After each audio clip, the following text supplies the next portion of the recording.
Hola colegas, bienvenidos a este nuevo video. Les recordamos que pueden seguirnos en nuestras redes sociales y si no lo han hecho, sería genial que se suscriban a nuestro canal y activen la campanita de notificaciones para que el sistema les mande una alerta cada vez que subamos contenido académico. Sin más preámbulo, vámonos directo al video del tema que nos ocupa el día de hoy. ¿Cómo calcular el índice cardiotorácico? Pero bueno, antes que nada, ¿de qué se trata o qué es este índice? Nos menciona aquí que el índice cardiotorácico es la relación que existe entre el diámetro transverso del corazón, representado por la línea A, y el diámetro transverso del tórax, representado por la línea B. Esta relación la vamos a obtener mediante una división. Dividimos la longitud de la línea A entre la longitud de la línea B y eso nos va a dar un resultado numérico. Ese resultado numérico nos va a describir una proporción, por decirlo así, de qué tan grande es el corazón para el tamaño del tórax del paciente. Con eso vamos a poder determinar si está muy grande ese corazón para ese tórax. ¿Cuál es la utilidad de este índice cardiotorácico? Bueno, esto nos va a permitir detectar una cardiomegalia radiológica. Hay varias técnicas de imagen por las cuales podemos detectar una cardiomegalia, pero también hay algunos otros estudios, por ejemplo un electrocardiograma, que nos pueden permitir conocer o sospechar el agrandamiento de algunas cavidades cardíacas. Por ejemplo, una hipertrofia del ventrículo izquierdo la podemos ver en un electrocardiograma. O sea, hay algunos otros métodos o estudios en los que nos podemos dar idea de algunos crecimientos cardíacos o de cavidades cardíacas, pero pues en este caso o en esta ocasión vamos a hablar de una cardiomegalia radiológica. Como lo vemos aquí en esta diapositiva, a veces esas cardiomegalias, como nos dice aquí, es un paciente con hipertensión pulmonar. Esas cardiomegalias a veces son muy evidentes, como en este caso es un corazón muy grande para el tamaño de esta caja torácica.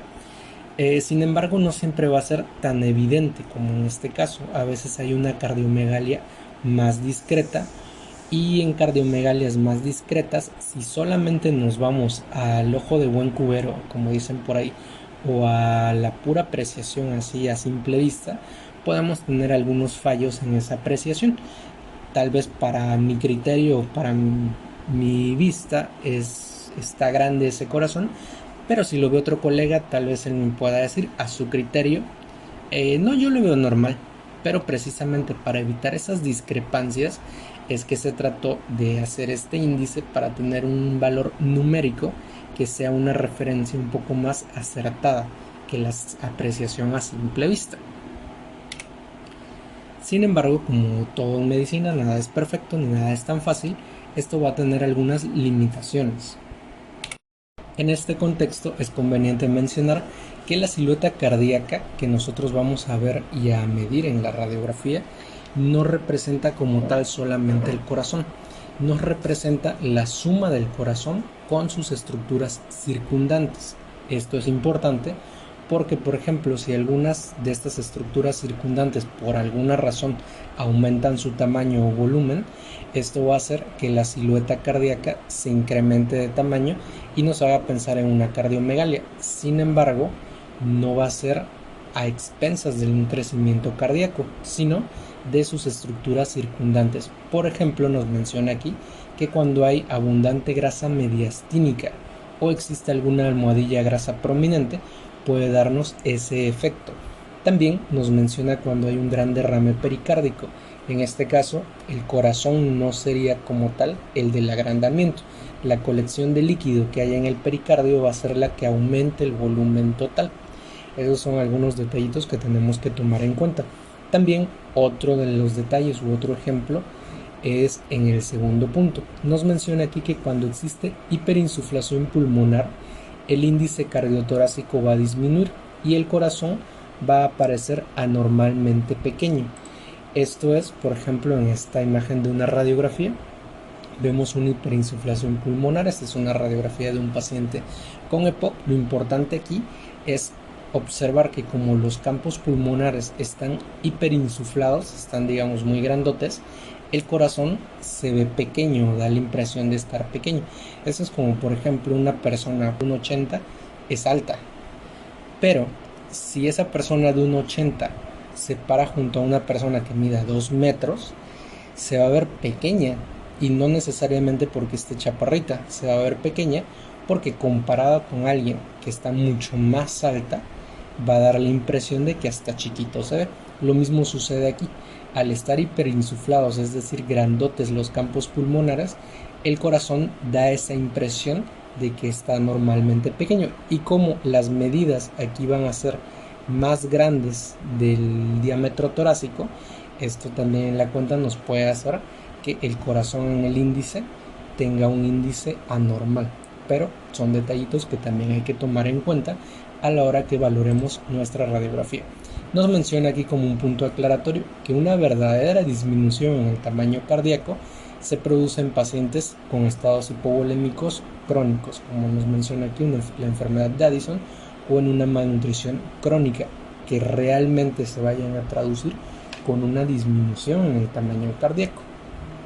Y como tercer punto a tomar en cuenta, nos menciona aquí que algunas alteraciones esqueléticas como el pectus excavatum y la escoliosis de la columna torácica pueden alterar la rotación del corazón y hacerlo parecer agrandado en una radiografía frontal.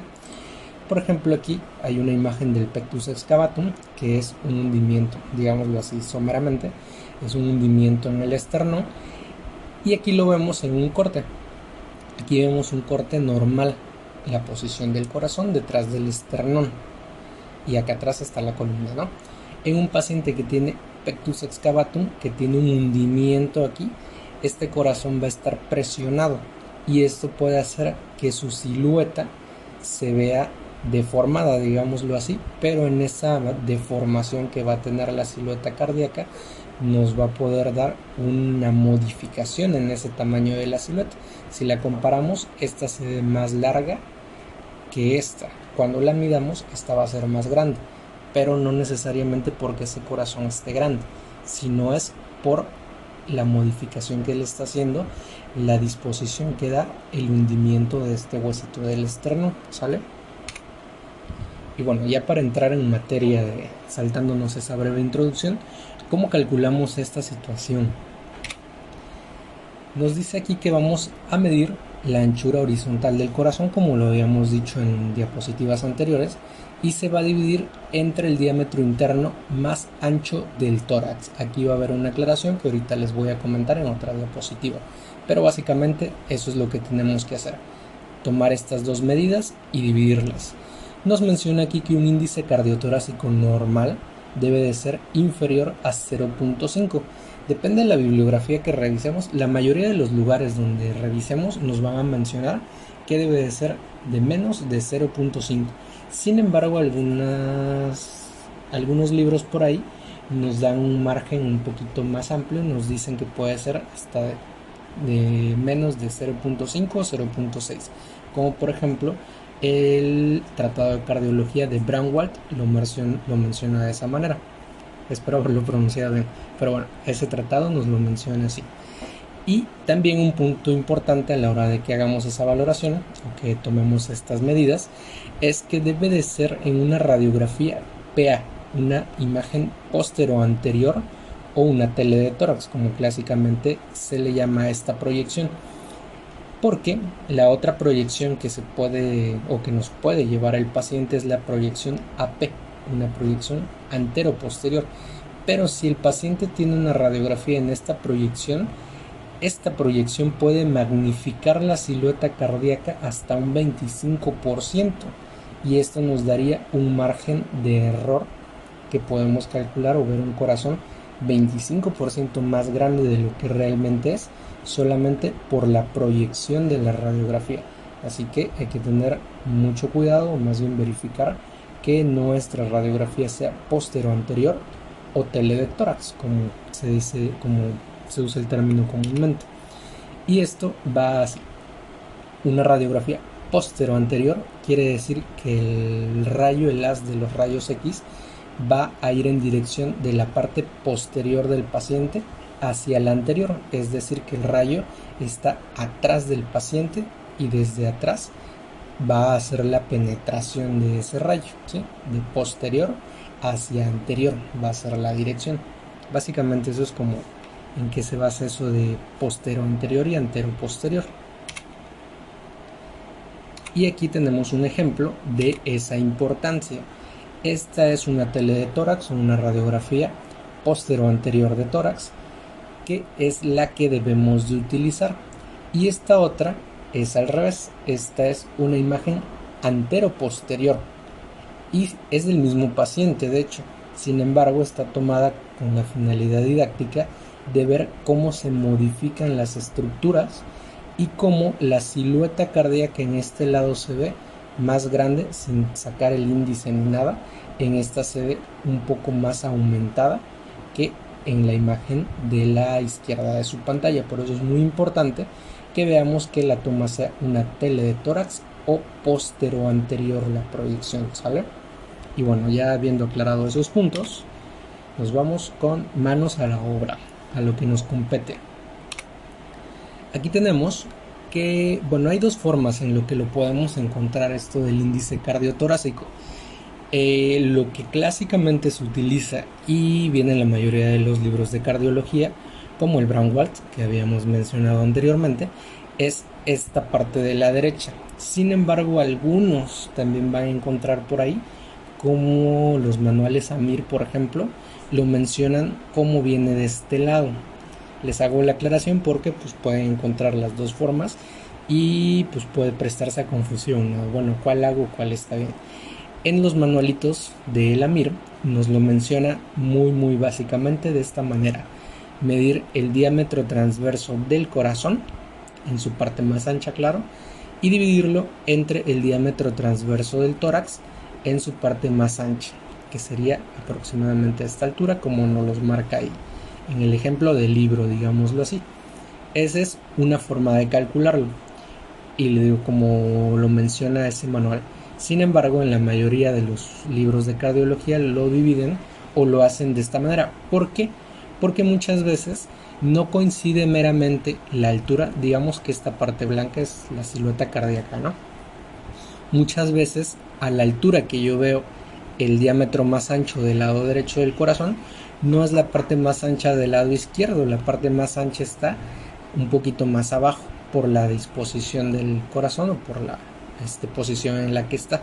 Por ello, muchos libros de cardiología, y en la mayoría lo encontramos así, no los mencionan que lo hagamos de esta manera, sacando o dibujando, digámoslo así, una línea en la línea media vertical, que sería esta línea negra que tenemos aquí en vertical, y a partir de ahí midamos el diámetro mayor hacia el lado derecho, medir este pedacito, y después medir de esta línea media hacia la izquierda en el punto donde el corazón, el diámetro izquierdo sea más prominente, que es más o menos por esta altura, medir tomar esta otra medida o esta otra longitud, la sumamos. Por eso aquí nos dice diámetro mayor derecho de la línea media hacia la derecha, y sumado al diámetro mayor de la línea media hacia la izquierda. Sumamos estos dos valores y los dividimos entre el diámetro transverso del tórax, que habíamos dicho que había una aclaración por ahí con el diámetro transverso del tórax, porque también depende qué literatura consultemos. Hay algunas que nos dicen que es el diámetro mayor del tórax en el borde interno de las costillas, y otras nos mencionan, como el Braunwald, nos mencionan que normalmente tomemos la medida sobre la cúpula diafragmática derecha. Son pequeñas aclaraciones, pero vale la pena mencionarlas porque pues pueden encontrar esas variaciones en la literatura que se consulte. Y aquí entramos a un ejemplo. En este ejemplo ya tenemos aquí divididas, esto ya previamente lo marqué con las líneas.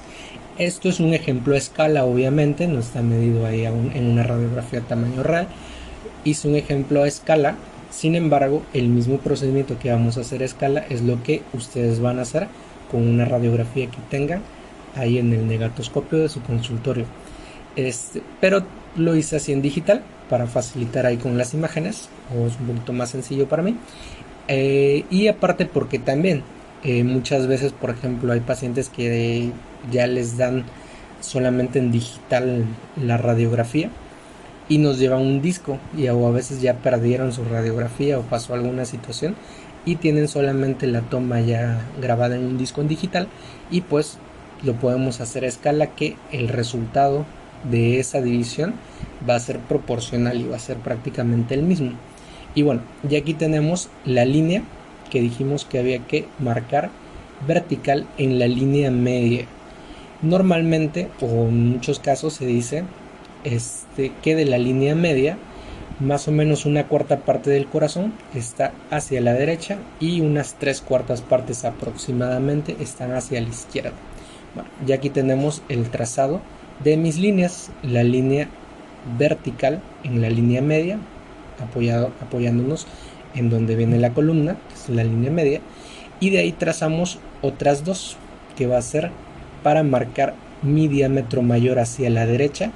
Esta zona es aproximadamente la que es más prominente del lado derecho, y esta segunda línea que nos va a marcar el diámetro mayor del lado izquierdo.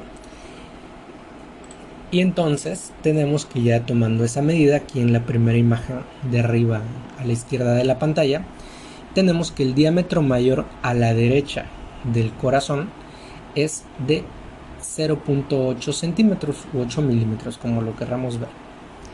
El diámetro mayor izquierdo es de 3.5, es decir, de la línea media hacia la izquierda, la parte más prominente del corazón es 3.5 esta medida. Ahora lo vamos a sumar. El diámetro mayor derecho más el diámetro mayor izquierdo, que serían 0.8 más 3.5, me da como resultado 4.3. Ahora este valor lo tengo que dividir por el diámetro mayor de mi tórax, o el diámetro torácico, que en este caso es de 9.2. Aquí es la tercera imagen, es la que tenemos en la medida. Aquí lo medimos como nos menciona el Braunwald, que nos dice que normalmente esta medida la tomemos por encimita o a la altura de la cúpula diafragmática derecha, que sería esta zona. Ahí es donde tomamos esta medida de 9.2 centímetros en esta reglita con escala. Por eso esos son los valores que tomamos aquí. Y el índice cardiotorácico me da de 0.46, menor de 0.5, que es el rango normal, digámoslo así, así que está normal. Ya si fuera mayor de 0.5, entonces ya hablaríamos de una cardiomegalia. Ahora vamos a hacer un ejemplo. Básicamente es el mismo ejemplo, solamente que vamos a modificar esta medida.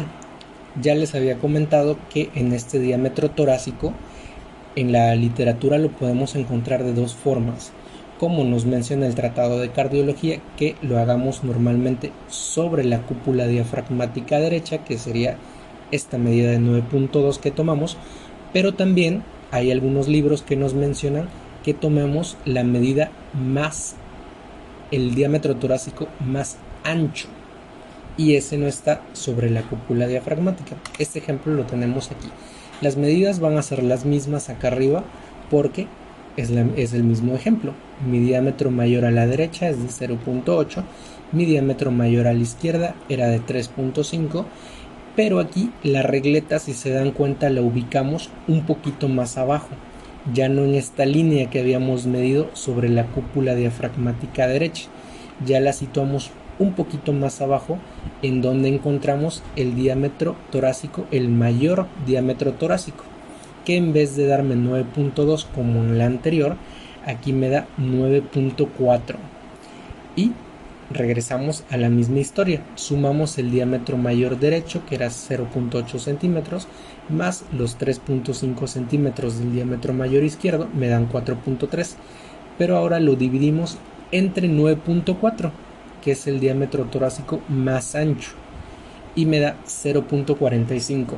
En el anterior ejemplo, tomando la medida sobre la cúpula diafragmática, me daba 0.46, así que podemos ver que en ambos casos coincide mucho la medida.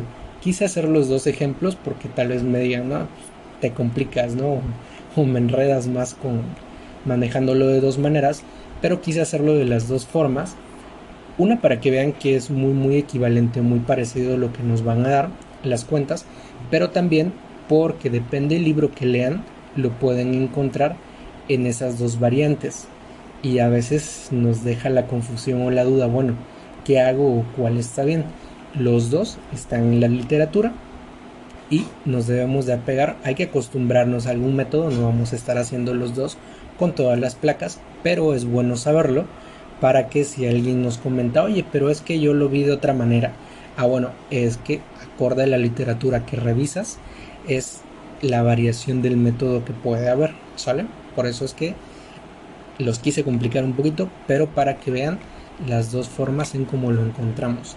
Y pues aparentemente es muy sencillo. Bueno, no aparentemente, realmente es algo sencillo. Lo importante aquí es que tenemos que practicarlo mucho, para que empecemos a hacerlo automatizadamente. Ya una vez que nos mecanizamos a hacerlo, ya se va volviendo todo mucho más fácil.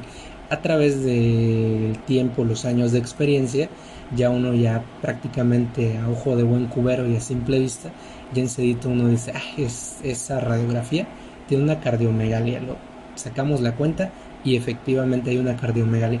Pero pues eso es una, digamos, como destreza visual para encontrar las cosas que vamos obteniendo a través del tiempo de la práctica clínica. Sin embargo, lo correcto es que saquemos nuestras cuentas, nos familiaricemos con eso y veamos que con el tiempo va a ser cada vez más sencillo hacer todo este proceso, que realmente no es difícil, solamente es cuestión de práctica. Si desean o si quedó alguna duda, me la pueden dejar abajito en los comentarios. Y de la misma manera, si quieren algún otro ejemplo por algo que tal vez no quedó súper clarísimo y faltó algo de reafirmar y quieren que hagamos otro videito con una radiografía extra para reafirmar las cosas, me lo dejan en los comentarios igual y armamos otro videito, no hay ningún problema, ¿sale? En tanto me encantaría que se suscribieran a mi canal y activaran la campanita de notificaciones. Nos estamos viendo, chao.